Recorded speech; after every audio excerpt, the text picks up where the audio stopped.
எதிர்க்கட்சியை சார்ந்தோரை கொலை செய்யும் அளவிற்கு திமுகவினருக்கு பதவி வெறி தலைக்கேறிவிட்டதா என அதிமுக பொதுச் செயலாளர் எடப்பாடி பழனிசாமி கேள்வி எழுப்பியுள்ளார்.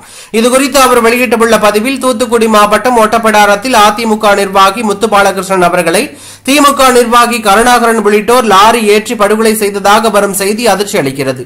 இந்த கொலைக்கு உள்ளாட்சி தேர்தல் போட்டியும் ஒரு காரணம் என செய்திகள் வருகின்றன. இதையும் தனிப்பட்ட கொலை என்ற அளவோடுதான் ஸ்டாலின் மாடல் திமுக அரசு நடந்து செல்ல முனையுமா?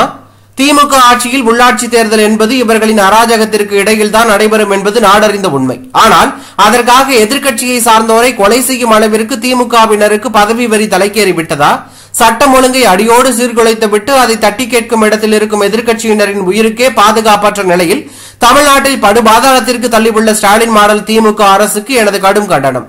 முத்துபாலகிருஷ்ணன் கொலை வழக்கில் தொடர்புள்ள திமுக பிரமுகர் கருணாகரன் உள்ளிட்ட அனைவர் மீதும் கடுமையான சட்ட நடவடிக்கை எடுக்க வேண்டும் என ஸ்டாலின் மாடல் திமுக அரசை வலியுறுத்துகிறேன் என்று அவர் கூறியுள்ளது பரபரப்பையும் அதிர்ச்சியும் ஏற்படுத்தியுள்ளது.